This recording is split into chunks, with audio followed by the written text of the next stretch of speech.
Hello everybody. So you might be seeing this going around in the news from the Telegraph. So today I'm going to talk about housing, a little bit about housing. So I'm going to play this and Investigation has found that landlords are illegally advertising for Muslim-only tenants. Our investigation has found literally hundreds of listings on social media sites suggesting that only Muslim tenants must apply. This is, of course, in contravention of the Equalities Act 2010, which states that landlords cannot discriminate against tenants according to their religion. The ads were listed on 3 websites: Facebook, Telegram and Gumtree. We approached all 3 companies, but only Facebook got back to us to say that they had taken down a page that featured dozens of Muslim-only adverts. Have a listen to this. This is my colleague trying to get in touch with one of the landlords advertising a Muslim-only property. I saw on it though it said it's available for a Muslim boy or Muslim girl. I'm not a Muslim. Would I still be able to rent it at all, please? Is there just anything I could reasonably say or do as a non-Muslim in which you'd rent this to me? No, I couldn't do that. And yet, hundreds of these listings continue to be posted on social media advertising properties throughout the capital. right, so that's in London. Now it won't just be London; it'll be heavily Muslim populated areas. I can imagine there'd be up in Bradford, Birmingham, Luton, possibly even Manchester, now to be really honest with you. So that's in the capital, right? So let's just bring this up, which we were talking about last year. This is the Standard, and Standard's talk about, how much social housing in London is to foreign-born nationals. So we go off Chris Phillips, MP here. 48% of London's social housing is occupied by people who are foreign and are likely paid little to no tax. That was in 2021. It's 2026 now. And I can guarantee you, and probably put money on it, but that's at least 57.6% now. It's probably closer to 60%, right? So if 60% of social housing is now given to foreign born, if we now have a percentage of housing being restricted from British natives and those who are not Muslim, what chance have we got of getting a house just to rent now, let alone buy? The state of the economy? What chance has the British native got, right? And we already know that in London, I think the white population, the British native population, is less than 35% now, I think. Cockneys don't even exist anymore. They've been pushed out, That's literal fact. That's culture and just wiped out, arguably, yeah? So if that's in the capital, is it happening up and down the country? Yes, it is. We know up and down the country, social housing has been given away to foreign-born over natives and over, migrants who've been here for decades and paid into the taxes, right? It is now a preferential treatment through DEI, protective characteristics. You get social credit score now, which for some reason always outweighs the natives, and you get preferential treatment. So it's a bit odd that, isn't it? Because there was this that popped up from the BBC in February. So only Welsh speakers should live in new housing estate, local council says. Okay, so there's a plan for 15 homes have been, proposed in the land of Treffer in Wales, right? Deputy Welsh Language Commissioner is basically on, can we reserve these for Welsh speaking people because we want to keep our heritage and our culture alive? Welsh is kind of like a dying language, and especially now with migration, which is less actually in Wales than most places in Britain, is kind of putting a strain on that. And let's be real, let's be frank.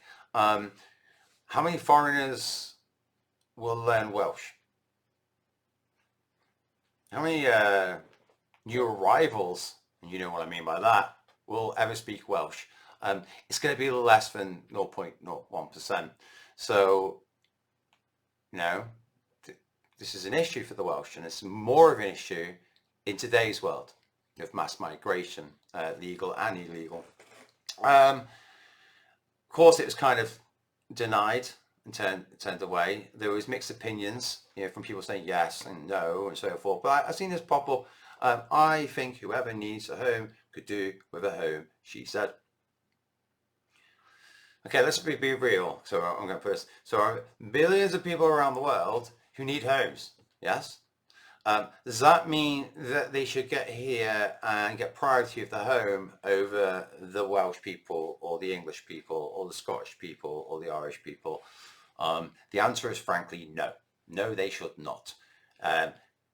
Whoever needs a home, who's native to the land, should get a home. I agree with that. I would argue to go as far as saying that migrants who have paid their asses off into taxes and have been here for decades and actually contributed to the system and fallen apart hard times should get the opportunity, not only to buy this house, but the opportunity to potentially on the social housing temporarily or whatever, or go into the rent, to get help with housing in some sort of manner. Right? We can't argue with that, but we also should say that the natives should get priority. But of course, that was kind of like, no, it doesn't work. Can't allow that. So I'm going to get to the Wirral. So on the Wirral, we have this. Refugee and vulnerable migrants in the Wirral.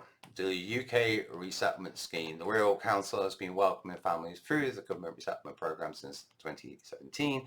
The Council has reaffirmed its commitments to this, and it has pledged to support the UK resettlement scheme, the UKRS, the UK government's Afghan relocation and assistance policy, the ARAP scheme, and the Afghan citizens relocation schemes, the ACRS. Yes, the people who are 20 times more likely to commit sexual offences towards women, and mainly 99% of the time native women. Let's be real, racially motivated. You really need to check where you think racism is in society in today's world. Right? Great, we got that in the Wirral. Yeah, and I think the gentleman who took pictures of my daughter was one of those people. Now we'll get to this. So this is the housing strategy of 2026 to 2031 by the Labour and Green predominantly run Council of the Wirral.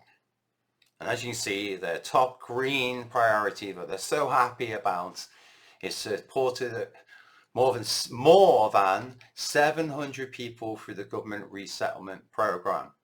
Doesn't tell me a date range either, by the way.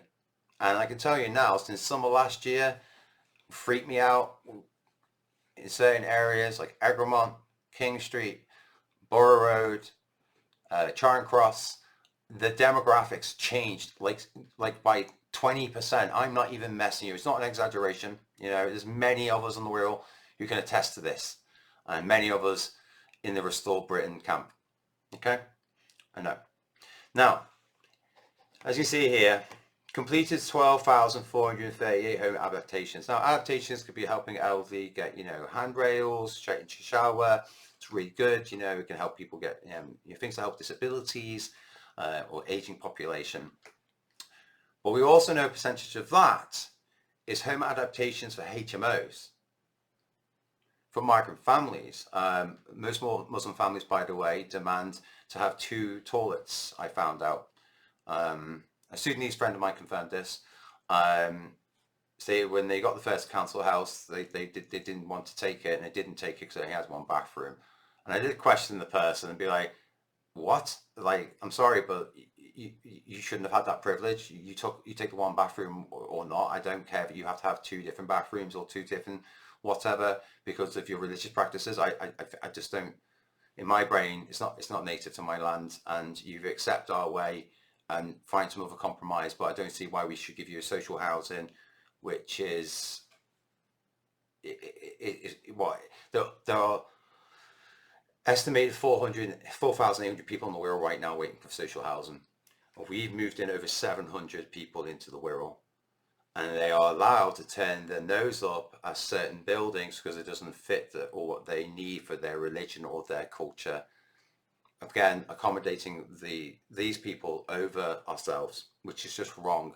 You know what I mean? As much as I want to help people and families from other backgrounds, you come and join our way. We don't bend over backwards and keep turning ourselves into fiscal slaves and how can I say it, imprisoning ourselves for this weird virtue signaling rubbish, right?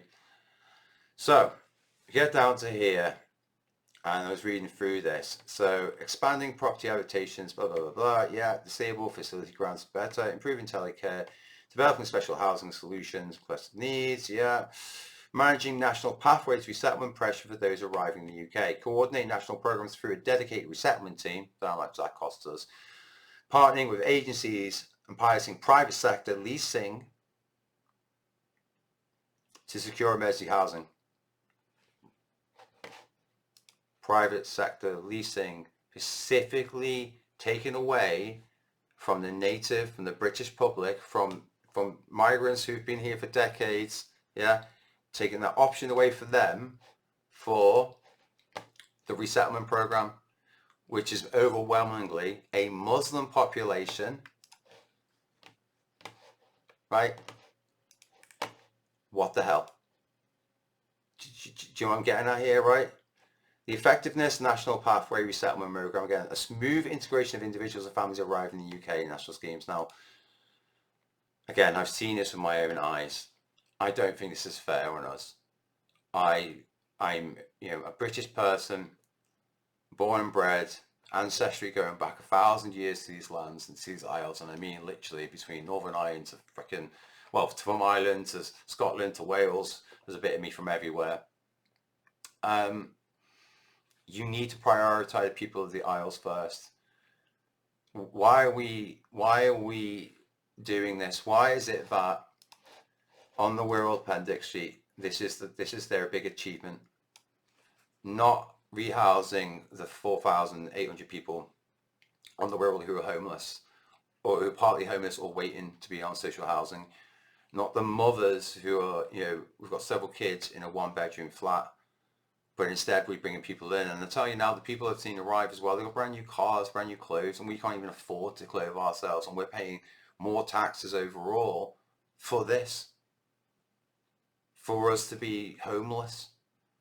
So no wonder there's people struggling to find places to rent, which are now overpriced because of Rachel Reeves, thank you very much, putting all our private rents up loads. My rent's gone up by £100. And that's quite expensive in the world, by the way, in just the less than a year and a half. I couldn't get on the social housing list as a single father because they didn't want to believe me because I was a white man, to be brutally honest with you. And I was homeless for 6 months with my children. And luckily I had a great friend that put us up in a house with no doors because it's a construction site. But nonetheless, my brother put me up, not a biological brother, but nonetheless, until we got this property. And me and my children have been here ever since, right? And now this is very expensive for what we've got, in the world to pay for. I just don't think it's fair. We can look after everybody else if we can look after ourselves, but we're not looking after ourselves. We are destroying ourselves. And you wonder why we are not breeding, because we do not have the opportunities just to even get on the rentable ladder anymore. We do not get prioritized on social housing. And it's becoming really, really out of our range to ever think we'll ever own a house. Ever, especially for our youth. For this Gen Z and the millennials. Buggered. Bit depressing, I know. Food for thought, and I'll catch you again soon.